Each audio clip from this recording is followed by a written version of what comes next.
So this was my first time watching the Magic and Pistons this year. My first game paying attention to both teams. And when the game started, I was like, what is everyone talking about with the Magic? They look freaking amazing. This looks great. They look different. And then And you saw what everybody was talking about. And you saw the inconsistencies that everybody was talking about. oh my God, bro. Let's get to the box score. The Pistons beat the Magic 135 to 116. Cade Cunningham 30, 10, and 6.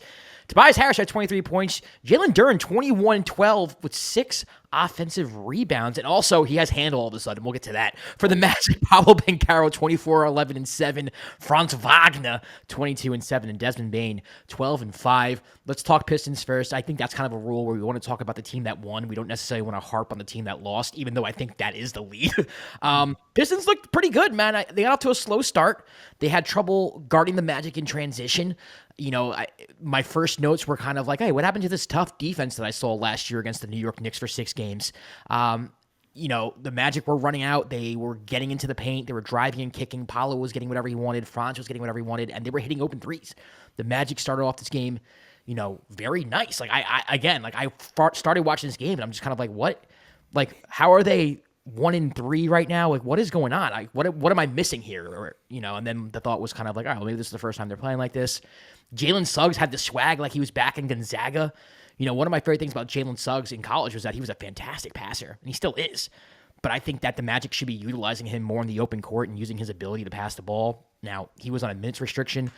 I think that might be a reason why the Magic started to struggle in the half court. But the Pistons adjusted, man. They stopped helping so much, you know, off the perimeter, contesting threes better. The Magic kind of went cold from 3 anyway, missing open threes. And what they really did was just keep Paolo and Franz in front of them. They stopped them from getting to the paint. And even though Paolo got to the line a few times, the offense just kind of stalled. And they started slowing the ball down. They started holding the ball. The Pistons defense was able to get set. And they stayed in front of the Magic. Even if the Magic, you know, were getting to the foul line, the Pistons were there. They started guarding the rim better. Batadze had like a huge second quarter against them, getting offensive boards and tip-ins. That died in the second half.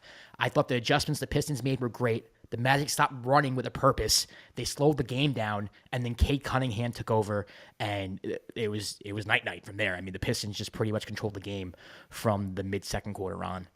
Yeah, Pistons, I think a direct correlation with the Pistons getting the lead was that you saw Cade being more aggressive as the game progressed. Yeah. Not essentially like taking over, but kind of putting a stamp on the game. He took over. He did. Yeah. Yeah. Fine. Yeah, I think he did. 30, yeah, 10, and 6. He was. Yeah. Yeah, he was. But you could tell he upped his aggressiveness throughout the course of the game. It looked like the Magic were playing better to start the game, but you saw kind of like the defense that the Pistons wanted to play kind of ratchet up as the game progressed. You made the point when you were talking about the stats, how many offensive rebounds that Duren had. They were just going to the board. Like the Pistons had some missed shots, but their second chance points throughout the course of the game were very high because they have great rebounders in Duren, in Asar Thompson, who had a good game, like 12 right. and 11. Yeah. What happened? Say that again? Well, I'm sorry. He was okay.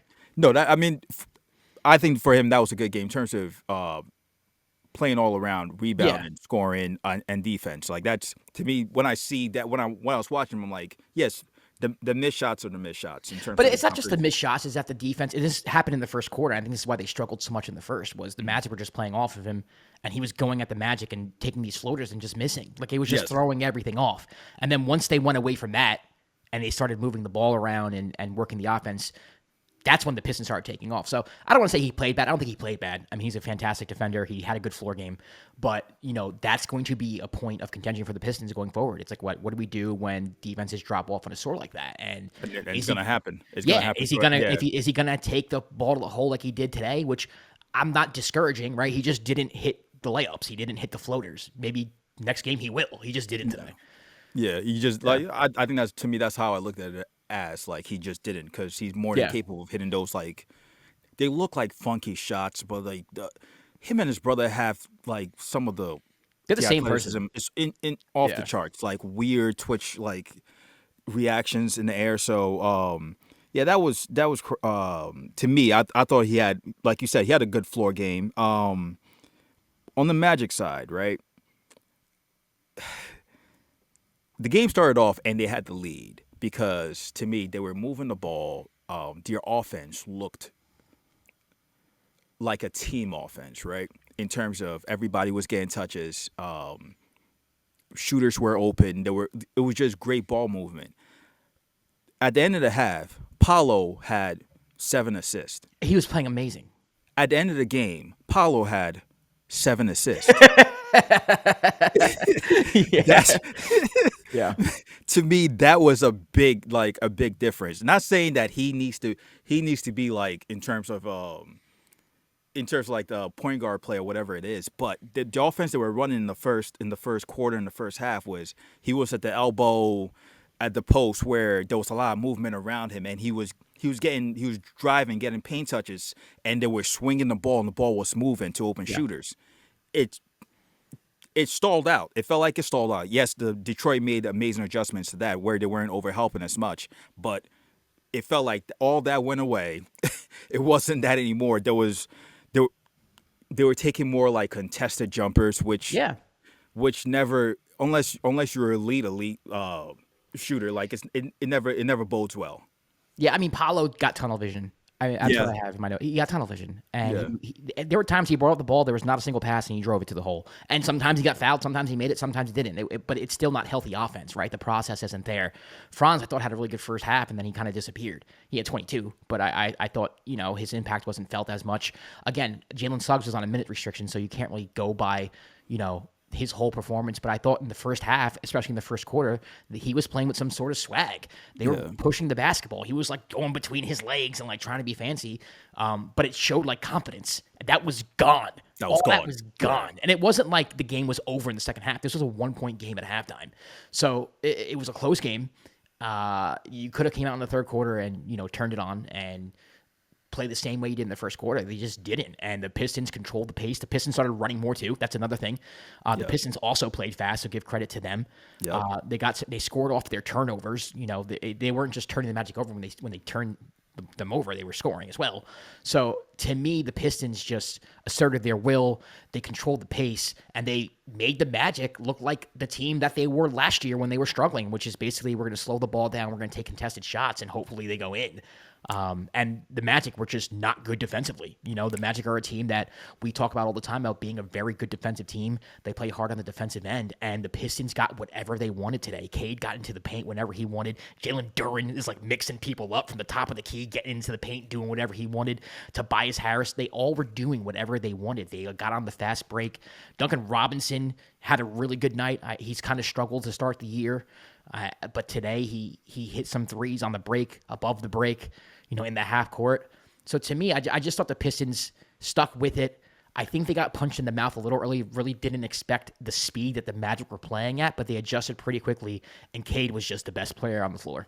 Yeah, I agree with that. I agree with everything you said. Also felt like we watched two different teams when it came to the Magic. Like Yeah. you said, from the first half to the second half, it felt like two completely different teams. Same players, same players. The process was different in both sides. Like you said, Paulo tried to be more aggressive, like he was getting to the free throw line, but it just felt like he was just forcing stuff up. Yeah. Wagner, like you said, disappeared as the game progressed. So it felt like two completely different teams. Like if they stayed with the same process they were playing in the first half, I feel like they could have pulled out the victory. Yeah. But it didn't come out that way.